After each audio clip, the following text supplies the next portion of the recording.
Hello all, welcome to my channel. ఈరోజు simple and ఈజీగా అయిపోయే బీన్స్ ఫ్రై కర్రీ చూపించబోతున్నా. అండ్ దీని వెనుక ఒక స్టోరీ కూడా ఉంది. నేను ప్రెగ్నెంట్గా ఉన్నప్పుడు నాకు ఈ బీన్స్ కర్రీ అంటే అసలు పడేది కాదు. ఆ స్మెల్ చూస్తే చాలు ఇంకా ఒంట్లో తిప్పేసి వాంతి అయిపోయేది. ఇంకా దాన్ని టేస్ట్ చేసే సాహసం అయితే అసలు చేసేదాన్నే కాదు.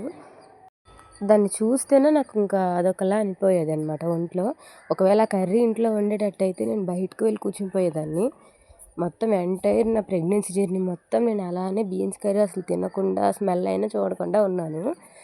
కానీ ఆఫ్టర్ డెలివరీ ఈ బీన్స్ కర్రీ అయితే నాకు బాగా ఫేవరెట్ అయిపోయింది. అలాగే నా డైజెషన్ కానీ, బేబీ డైజెషన్ కానీ నాకు బాగా యూజ్ అయింది.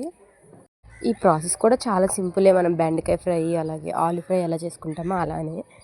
ముందుగా అయితే ఒక ప్యాన్ పెట్టేసుకొని స్టవ్ మీద అందులో కొంచెం ఆయిల్ వేసుకొని అందులోకి జీలకర్ర, ఆవాలు, కొంచెం పోపు దినుసులు, అలాగే వెల్లుల్లిపాయలు, ఎండుమిరపకాయ, కరివేపాకు ఇవన్నీ వేసి కొంచెం ఫ్రై చేసుకున్న తర్వాత మనం కట్ చేసి పెట్టుకుని బీన్స్ అయితే వేసుకోవాలి.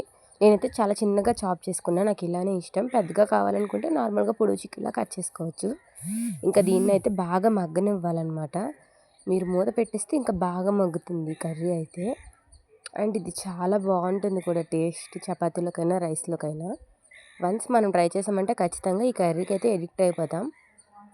మీకు నచ్చినట్టయితే మీరు పప్పుల పొడి అయినా యాడ్ చేసుకోవచ్చు. నాకు ఇలా ప్లెయిన్గా ఇష్టం, సో ప్లెయిన్గానే వేస్తున్నాం. మా పాపకు కూడా ఈ కర్రీ ఇష్టమే. అప్పుడైతే నేను బీన్స్ కర్రీ తినేదాన్ని కాదు, కానీ ఇప్పుడైతే మాత్రం ఎలా చేసినా నాకు ఇది ఇష్టమేనమాట. నార్మల్గా పూరీ కర్రీలోకి కానీ, ఇంకా ఫ్రైడ్ రైస్లోకి కానీ, ఉప్మాలోకి కానీ మాత్రం కంపల్సరీ బీన్స్ వేసేస్తుంటాను నేను. ఇది కొంచెం మగ్గాక అందులోకి అయితే మనం కారం, పసుపు, అలాగే ఉప్పు, మసాలా పొడి ఉంటే మసాలా పొడి కూడా యాడ్ చేసుకొని బాగా మిక్స్ చేసుకొని దగ్గరగా మగ్గిపోవాలి. ఇది ఎంత బాగా ఫ్రై అయితే అంత టేస్ట్గా ఉంటుంది కర్రీ అయితే. ఇంకా వాటర్ అనేది లేకుండా ఇంకిపోయిన తర్వాత మనమైతే కర్రీ స్టవ్ ఆఫ్ చేసేసుకొని వేడి అన్నంలో సర్వ్ చేసుకొని తినేయడమే. మీరు ఎప్పుడైనా ఈ రెసిపీ ట్రై చేశారా? ట్రై చేయకపోతే ఖచ్చితంగా ట్రై చేసి చూడండి, చాలా నచ్చుతుంది. అండ్ మన ఛానల్లో ఇలాంటి మంచి రెసిపీస్ ఎన్నో ఉన్నాయి. అవి మీరు కావాలి అనుకుంటే మన ఛానల్ని లైక్ చేసి, షేర్ చేసి, సబ్స్క్రైబ్ చేయండి.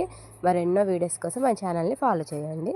ఇది ఈరోజు వీడియో. మళ్ళీ ఇంకో మంచి వీడియోతో కలుస్తాను. అంతవరకు ఉంటాను. బాయ్.